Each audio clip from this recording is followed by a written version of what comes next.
안녕하세요, 청취자 여러분. 오늘 저희는 디지털 세계에 정말 큰 획을 그은 문서 하나를 깊이 파헤쳐 볼까 합니다. 네, 바로 2008년에 베일에 쌓인 인물, 사토시 나카모토가 내놓은 그 유명한 논문이죠. 맞습니다. 비트코인, P2P 전자 현금 시스템. 요즘 거의 매일 드는 비트코인의 어떤 설계도 같은 원문이라고 할 수 있겠네요. 그렇죠. 모든 것의 시작점이라고 할 수 있겠습니다. 근데 왜 이런 시스템을 고안했을까요? 기존 방식에 어떤 한계가 있었길래 이런 새로운 길이 필요했을까요? 그 부분을 백서 서두에서 잘 짚어주고 있습니다. 네. 이번 탐구의 목표는 그래서 은행 같은 신뢰 기반의 중개자 없이요. 개인과 개인이 직접 전자현금을 주고받는 시스템. 바로 이 백서가 그린 비트코인의 핵심 아이디어를 여러분과 함께 좀 명확하게 이해해보는 겁니다. 좋습니다. 아주 흥미로운 여정이 될 것 같습니다. 자, 그럼 바로 본론으로 들어가 보죠. 백서가 가장 먼저 지적하는 게 현재 우리가 쓰는 인터넷 상거래 방식이 얼마나 금융기관 같은 신뢰 기반 제3자에게 의존하고 있다는 거였어요. 네, 맞아요. 대부분 거래는 잘 돌아가죠. 하지만 이 모델에는 어쩔 수 없는 본질적인 약점이 있다는 겁니다. 어떤 약점들을 구체적으로 이야기하나요? 백서는 이걸 신뢰 기반 모델의 고유한 약점이라고 표현하는데요. 예를 들어 거래 취소, 이게 가능하니까 분쟁 해결 비용이 들잖아요. 그렇죠. 카드 결제 취소하고 이런 과정들. 네. 이런 비용 때문에 사실 몇백 원, 몇천 원짜리 소액 결제는 좀 현실적으로 어려워지는 면이 있고요. 또 한 번 제공하면 되돌릴 수 없는 서비스, 디지털 컨텐츠 같은 거요. 이런 거에 대해 판매자가 확실하게 돈을 받을 방법도 사실 마땅치가 않죠. 위험 부담이 있군요. 그렇죠. 그러니까 판매자는 만일을 대비해서 고객한테 필요 이상으로 많은 정보를 요구하게 되고 사기는 어쩔 수 없는 비용이다 이렇게 생각하게 되고요. 실제 현금 거래였다면 안 들었을 비용들이 계속 발생하는 거죠. 아, 그러네요. 저도 온라인 결제할 때 보면 정보 입력하는 게 좀 많다고 느낄 때가 있었거든요. 그래서 백서는 어떤 대안을 제시하는 건가요? 네, 바로 그 신뢰를 암호학적 증명으로 대체하자고 제안합니다. 암호학적 증명이요? 네, 중개기관 없이 거래 당사자들이 직접 어떤 수학적인 증거를 통해서 거래할 수 있는 시스템, 이런 게 필요하다고 본 거죠. 와, 그럼 그 암호학적 증명 기반 시스템은 대체 어떻게 작동한다는 걸까요? 백사에 보니까 전자동전이라는 개념이 나오던데요. 네, 전자동전, 일렉트로닉 코인을 백서에서는 디지털 서명의 사슬이라고 정의합니다. 디지털 서명의 사슬. 좀 어렵네요. 개념적으로 보면 이렇습니다. 동전의 소유권을 넘길 때마다 이전 소유자가 다음 소유자의 공개키랑 그리고 이전 거래 내용을 합쳐서 이걸 암호화 해시라는 걸로 만들어요. 일종의 고유한 디지털 지문 같은 겁니다. 아, 디지털 지문이요? 네. 그리고 이걸 자기 자신의 개인 키로 딱 디지털 서명을 해서 동전 기록의 맨 끝에 붙이는 거예요. 그럼 돈을 받는 사람은 이 서명들을 순서대로 쭉 검증하면서 이 동전이 누구누구를 거쳐서 나한테 왔구나. 이 소유권의 역사를 확인할 수 있는 거죠. 오, 그럼 서명을 통해서 누가 소유했었는지 그 이력은 투명하게 관리가 되겠네요. 근데 이걸로는 뭔가 부족한 점이 있지 않을까요? 네, 정확히 보셨습니다. 이 방식만으로는 아주 치명적인 문제, 바로 이중지불 더블 스pen딩 문제를 막을 수가 없어요. 이중지불이요? 네, 디지털 데이터는 복사하는 게 너무 쉽잖아요. 그러니까 내가 가진 전자동전 하나를 복사해서 A한테도 보내고 동시에 B한테도 보낼 수 있다는 거죠. 아, 그럼 큰일 나겠네요. 그렇죠. 기존 금융 시스템에서는 은행 같은 중앙기관이 모든 거래를 다 들여다보고 기록하면서 이걸 막잖아요. 네, 그렇죠. 은행이 장부를 관리하니까요. 근데 이러면 다시 중앙기관에 의존하게 되는 그런 딜레마에 빠지는 겁니다. 비트코인이 피하려고 했던 바로 그 문제죠. 정말 심각한 문제네요. 중앙기관은 없이 이걸 그럼 어떻게 해결하겠다는 걸까요? 뭔가 좀 획기적인 아이디어가 필요했을 텐데요. 여기서 이제 백서의 핵심 아이디어가 등장합니다. 네. 바로 모든 거래를 네트워크 전체에 그냥 다 공개적으로 알려버리자는 겁니다. 모든 거래를요? 네, 공개적으로. 네. 그리고 모든 참여자들이 거래가 발생한 순서에 대해서 단 하나의 합의된 역사, 그러니까 히스토리를 공유하는 시스템을 만들자는 거죠. 아, 하나의 합의된 역사. 네, 즉 네트워크 전체가 어떤 거래가 먼저 일어났는지 합의할 수만 있다면 똑같은 동전을 사용한 두 번째 거래는 그냥 무효 처리하면 되는 거잖아요. 와, 이거 상당히 좀 도전적인 목표 같은데요. 이걸 기술적으로 어떻게 구현한다는 건가요? 여기서 백서는 분산 타임스탬프 서버라는 개념을 도입합니다. 아이디어는 의외로 간단해요. 네, 여러 거래를 모아서 하나의 블록으로 만들고요. 이 블록 데이터 전체의 해시 값을 구하는 겁니다. 아까 말한 디지털 지문 같은 거죠. 그리고 이 해시 값을 널리 퍼뜨리는 거예요. 널리 퍼뜨린다. 네, 마치 신문 발행일처럼요. 특정 시점에 이 데이터, 즉 이 블럭이 존재했다는 것을 공개적으로 증명하는 효과가 있는 거죠. 그리고 중요한 점은 다음 블럭을 만들 때는 이전 블럭의 해시 값을 포함시켜서 이렇게 체인처럼 연결한다는 겁니다.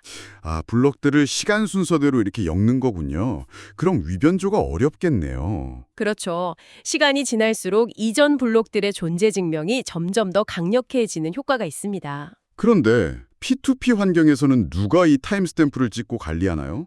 중앙 서버가 없다면서요. 바로 그 지점에서 작업 증명이라는 게 등장합니다. 작업 증명 들어본 것 같아요. 네, 아마 들어보셨을 거예요. 아담백의 해시캐시라는 아이디어와 유사한데요. 네트워크 참여자들이 서로 경쟁적으로 아주 어려운 암호학적 퍼즐을 푸는 겁니다. 퍼즐을 푼다고요? 네, 구체적으로는 블록 데이터에다가 임의의 숫자, 이걸 논스라고 부르는데요. 이 논스를 계속 바꿔가면서 더해가지고 전체 데이터의 해시 값을 계산하는 거예요. 그래서 그 결과값이 아주 특정한 조건, 예를 들면 결과값이 0으로 여러 번 시작하는 그런 조건을 만족하는 논스 값을 찾는 경쟁입니다. 와우, 엄청난 계산이 필요하겠는데요. 맞습니다. 이 값을 찾는 건 정말 어려워요. 엄청난 연산력이 필요하죠. 그런데 일단 누가 찾아내면 그 값이 정말 맞는 값인지 검증하는 건 그냥 해시 계산 한 번만 해보면 되니까 아주 쉽습니다. 이게 그럼 타임스탬프 체인이랑은 어떻게 연결되는 건가요? 이 작업 증명을 통해서 성공적으로 생성된 블록 자체가 일종의 타임스탬프 역할을 하는 겁니다. 그리고 이 작업 증명은 블록 내용을 변경하는 걸 정말 극도로 어렵게 만들어요. 어떻게 어렵게 만들죠? 만약에 누군가 과거의 특정 블록 내용을 바꾸려고 한다면 그 블록의 작업 증명 퍼즐을 다시 푸는 것뿐만 아니라 그 뒤에 연결된 모든 블록들의 작업 증명까지 전부 다 다시 풀어야 해요. 아, 뒤에 붙은 걸 다 다시 해야 한다고요? 네. 이건 정말 어마어마한 연산력이 필요해서 현실적으로 거의 불가능에 가깝습니다. 여기서 아주 중요한 통찰이 나오는데요. 바로 가장 긴 체인이 가장 큰 CPU 파워가 투입되었다는 증거가 된다는 겁니다. 가장 긴 체인이 가장 많은 노력이 들어갔다는 증거다. 네. 여기서 정말 교묘한 점은 나카모토가 누가 투표하는가 이 신원 문제를 완전히 우회해버렸다는 거예요.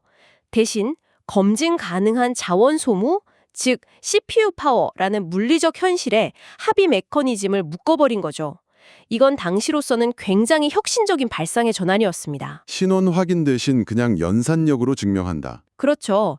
예를 들어 1IP 주소는 1표 방식은 한 사람이 IP를 여러 개 가질 수 있으니까 조작이 쉽잖아요. 하지만 1CPU는 1표 방식은 순수하게 컴퓨팅 파워 경쟁으로 다수결을 구현하는 겁니다. 그래서 정직한 노드들이 네트워크 전체 CPU 파워의 과반수, 절반 이상을 통제하고 있다면 그들이 만드는 체인이 가장 빠르게 길어져서 악의적인 공격자의 시도를 결국 압도하게 되는 거죠. 아, 그러니까 다수의 정직한 참여자들이 동의하는 역사가 가장 긴 체인으로 자연스럽게 남게 된다 이런 거군요. 그럼 컴퓨터 성능이 계속 발전하면 이 작업 증명 난이도는 어떻게 되나요? 너무 쉬워지거나 하진 않나요? 그것도 다 고려되어 있습니다. 전체 네트워크의 연산력이 증가하거나 혹은 감소하면 블록이 평균적으로 약 10분에 하나씩 생성되도록 작업 증명의 난이도가 주기적으로 자동 조절됩니다. 자동으로요? 네, 시스템 스스로 계속 균형을 맞춰 나가는 거죠. 와, 정말 정교하게 설계됐네요. 그럼 이 네트워크가 실제로 운영되는 과정을 좀 간단하게 요약해 볼 수 있을까요? 복잡한 것 같은데? 네, 과정을 한번 간단히 설명드려 볼게요. 6단계 정도로 볼 수 있는데요. 네. 첫째, 새로운 거래가 발생하면 네트워크에 참여하는 모든 노드들에게 쫙 전파됩니다. 둘째, 각 노드는 이 거래들을 모아서 새로운 블록을 구성해요.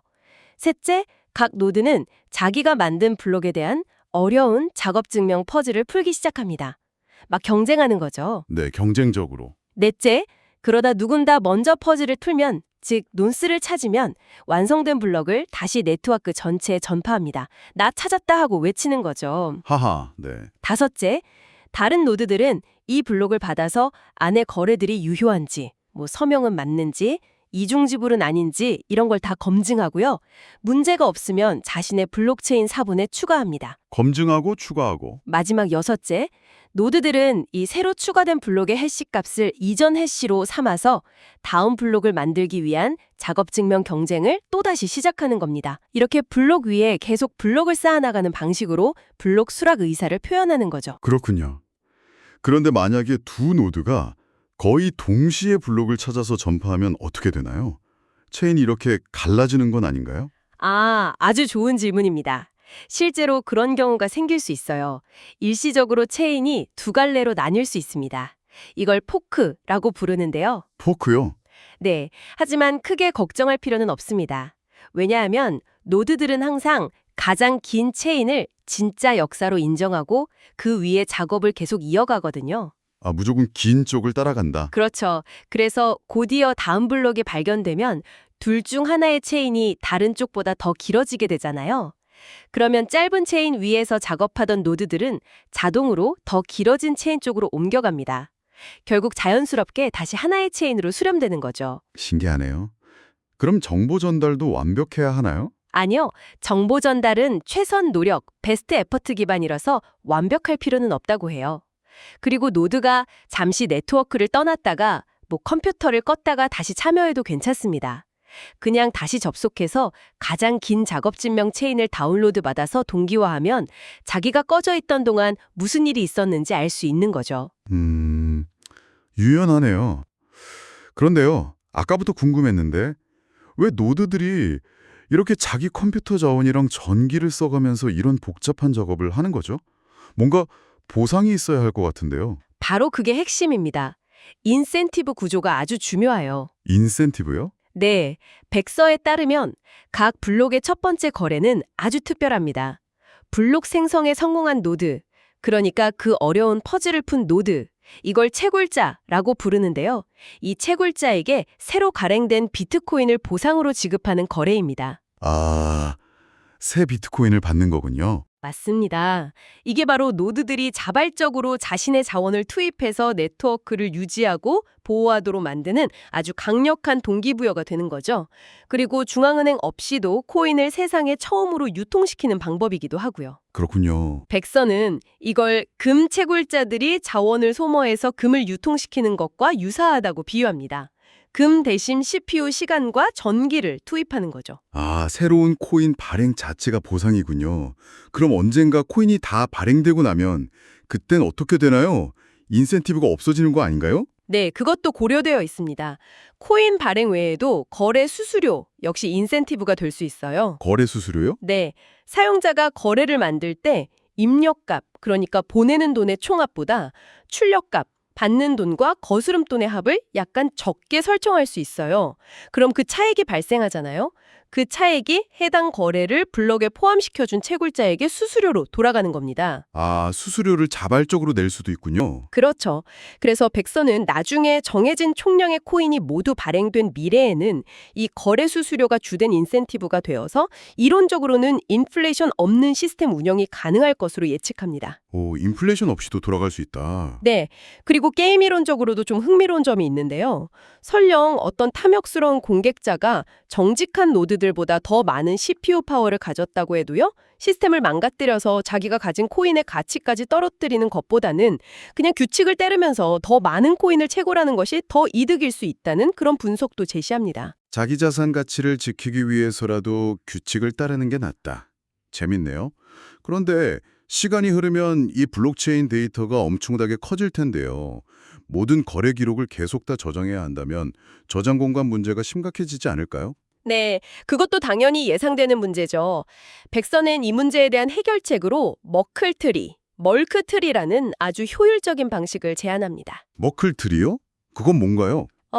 블록 안에 있는 모든 거래 데이터를 직접 다 저장하는 대신에요. 거래들을 둘씩 짝지어서 해시하고 또 그 결과 해시 값들을 다시 짝지어서 해시하고 이런 과정을 계속 반복해서 최종적으로 딱 하나의 루트 해시만 블록 헤더에 기록하는 방식입니다. 약간 토너먼트처럼요. 아, 최종 대표값 하나만 저장한다? 네, 블록 헤더에는 그 루트 해시만 딱 기록하는 거죠. 이렇게 하면 나중에 오래던 거래 데이터들을 디스크에서 삭제하더라도 해당 거래가 이 블록에 포함되어 있었다는 사실을 그 루트 해시와 몇 개의 중간 해시값, 이걸 머클 경로라고 하는데요. 이것만 있으면 검증할 수 있습니다. 디스크 공간을 아주 획기적으로 절약할 수 있죠. 와, 효율적이네요. 네, 2008년 당시 기준으로도 블록 헤더 크기가 약 80바이트 정도밖에 안 되고 또 무어의 법칙에 따라 저장 장치 성능은 계속 발전할 테니 저장 공간은 큰 문제가 안 될 거라고 봤습니다. 그럼 전체 데이터를 다 받지 않고도 거래 검증이 가능하다 이런 말씀이신가요? 네. 일반 사용자들은 전체 블록체인 데이터를 다 받을 필요 없이 가장 긴 체인의 블록 헤더들만 가지고 있으면 됩니다. 그리고 특정 거래를 검증하고 싶으면 그 거래가 포함된 블럭의 머클 경로 정보만 받으면 해당 거래의 유효성을 검증할 수 있는 거죠. 오, 편리하겠네요. 네, 훨씬 가볍죠? 물론 보안 수준은 전체 노드를 운영하는 것보다는 조금 낮습니다. 네트워크의 다수가 정직하다면 문제가 없지만 만약 공격자가 네트워크를 장악하면 사용자는 속을 위험이 있을 수 있죠. 그래서 높은 보안이 필요한 기업 같은 곳은 자체적으로 전체 노드, 즉 풀 노드를 운영하는 것이 좋다고 백서는 권장합니다. 그렇군요. 거래 자체는 그럼 어떻게 구성되나요? 그냥 단순히 A가 B에게 얼마를 보낸다 이런 식인가요? 조금 더 유연합니다. 하나의 거래는 여러 개의 인풋과 또 여러 개의 아웃풋을 가질 수 있어요. 인풋과 아웃풋이 여러 개일 수 있다고요? 네. 예를 들어 제가 여러 주소에 흩어져 있는 비트코인을 모아서 이게 여러 인풋이 되겠죠? 그걸로 물건값을 지불하고 이게 하나의 출력이 되고 남은 거스름돈은 다시 저의 다른 새 주소로 이게 또 다른 출력이 됩니다. 보내는 시기에 좀 복합적인 거래가 가능합니다. 하나의 거래가 여러 거래에 의존하는 이런 구조도 전혀 문제되지 않는다고 하고요. 가치를 합치고 나누는 게 자유롭군요. 그런데 아까 모든 거래가 공개된다고 하셨잖아요. 그럼 프라이버시는 어떻게 되는 건가요? 누가 누구에게 얼마를 보냈는지 다 알 수 있게 되는 건 아닌지 걱정이 되는데요. 네, 아주 중요한 질문입니다. 전통적인 은행 모델은 정보를 비공개로 유지함으로써 프라이버시를 지키잖아요. 그렇죠. 비트코인은 정반대 접근법을 취합니다. 모든 거래를 투명하게 공개해요. 그 대신 공개키, 즉 비트코인 주소를 익명으로 유지함으로써 프라이버시를 확보하려고 합니다. 주소를 익명으로 유지한다. 네, 그러니까 거래 내역 자체는 누구나 볼 수 있지만 그 거래에 사용된 주소가 현실 세계의 누구와 연결되는지는 기본적으로 알 수 없다는 거죠. 백서는 이걸 주식 시세 표시기에 비유하는데요. 거래량이나 가격은 다 공개되지만 누가 사고 팔았는지는 모르는 것과 비슷하다는 겁니다. 아, 약간 가명 같은 느낌이네요. 그렇죠. 그리고 추가적인 보호를 위해서 거래할 때마다 매번 새로운 키상, 즉 새로운 주소를 사용하는 것을 권장합니다. 하지만 이게 완벽한 익명성은 아닐 수도 있겠네요. 뭔가 추적할 방법이 있지 않을까요? 네, 맞습니다. 백서도 그 한계점을 명확히 인지하고 있어요. 예를 들어 아까 말씀드린 것처럼 여러 입력을 사용하는 거래는 필연적으로 그 입력 주소들이 전부 같은 소유자에게 속해 있다는 사실을 드러내게 됩니다. 아, 그렇죠. 자금을 모으는 과정에서 드러나겠네요. 네. 만약 어떤 주소의 실제 소유자가 어쩌다 밝혀지게 되면 그 주소와 연결된 다른 거래들의 소유자 정보까지 연쇄적으로 노출될 위험이 있는 거죠. 그래서 프라이버시는 여전히 비트코인이나 다른 암호화폐에서 중요한 과제로 남아 있습니다. 그렇군요. 자, 이제 어쩌면 가장 중요한 질문으로 넘어가 보죠. 이 시스템 과연 공격으로부터 정말 안전할까요? 특히 아까 말씀하신 이중지불 공격을 확실히 막을 수 있을까요? 네, 백서는 먼저 공격자가 할 수 없는 것부터 명확히 합니다.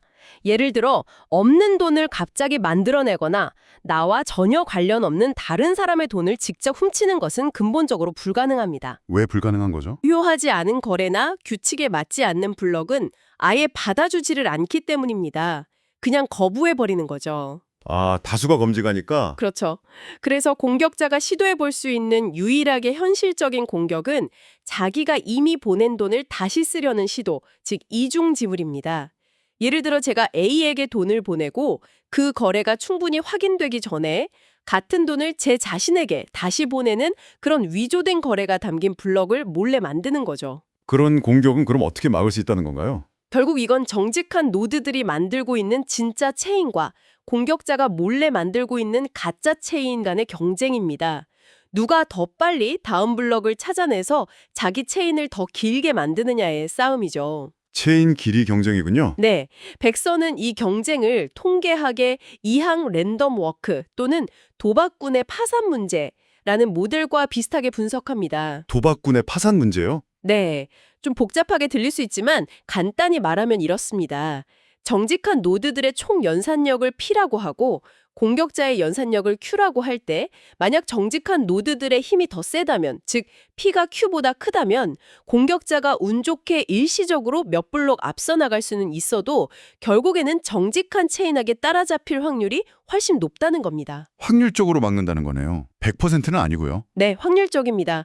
하지만 그 확률이 매우 강력하게 0에 가까워지도록 설계되어 있어요. 공격자가 정직한 체인보다 Z개의 블럭만큼 뒤처져 있을 때 이 차이를 극복하고 공격자가 따라잡을 확률은 대략 QP의 제곱, 즉 QPZ로 기하급수적으로 감소합니다. 기하급수적으로요. 네, 예를 들어 공격자의 연산력이 전체 네트워크의 10%라고 가정해보죠. 그럼 Q는 0.1이고 정직한 노드의 연산력 P는 0.9가 됩니다. 이때 돈을 받는 사람이 거래가 블럭에 포함된 후에 6개의 블럭이 더 쌓이는 것을 기다렸다고 해봅시다. 이걸 6 컨퍼메이션이라고 하는데요. 대략 1시간 정도 걸리겠죠? 네, 10분에 하나씩이니까요. 그렇죠. 이렇게 Z가 6인 상황에서 공격자가 그 사이에 몰래 만든 가짜 체인으로 이 거래를 뒤집을 확률은 수학적으로 계산해보면 0.1% 미만으로 떨어집니다. 와, 6번 확인만으로도 0.1% 미만이라고요? 네, 기다리는 블록 수, 즉 확인 횟수 Z가 늘어날수록 이 확률은 정말 빠르게 거의 0에 가깝게 수렴합니다. 백서는 이걸 푸아송 분포 같은 수학적 모델과 실제 코드 예시를 통해 상당히 상세하게 증명하고 있습니다. 이야, 6번의 확인만으로도 공격 성공 확률이 그렇게 희박해지는군요. 정말 흥미로운 분석입니다. 자, 오늘 이렇게 사토시 나카모토의 비트코인 백서를 아주 깊이 있게 탐구해봤습니다. 신뢰기관 대신에 암호학적 증명, 그러니까 디지털 서명, 작업 증명, 타임스탬프 체인 같은 기술을 통해서 개인 간의 직접적인 전자연금 거래를 가능하게 하는 시스템. 참 복잡한 중앙 통제 없이도 노드들의 자발적인 컴퓨팅 파워 경쟁과 그 합의를 통해서 놀랍도록 견고하게 작동할 수 있다는 것을 보여준 그야말로 혁신적인 제안이었습니다. 네, 단순성, unstructured simplicity라고 백서에서 표현한 부분이 인상 깊었습니다. 맞아요. 결국 이 모든 것은 무엇을 의미할까요?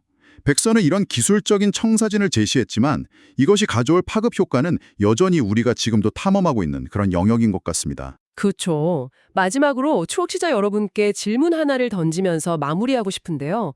이 백서는 말씀하신 대로 기술적인 문제, 특히 이중지불과 신뢰 문제를 해결하는 데 집중했습니다. 하지만 여기서 슬쩍 암시되었지만 완전히 탐구되지는 않은 더 넓은 함의는 과연 무엇일까요? 더 넓은 함이라. 네, 신뢰받는 중개자 없이도 작동하는 시스템이 정말 현실화된다면 우리의 상거래 방식이나 금융 시스템, 어쩌면 사회 구조 자체에 과연 어떤 근본적인 변화를 가져올 수 있을까요? 이 초기 아이디어에 담긴 잠재력과 그 이면에 대해서 한 번쯤 생각해 보시는 것도 아주 흥미로운 지적 여정이 되지 않을까 싶습니다. 네, 정말 곱씹어 볼 만한 질문인 것 같습니다. 오늘 깊이 있는 분석 감사합니다. 감사합니다.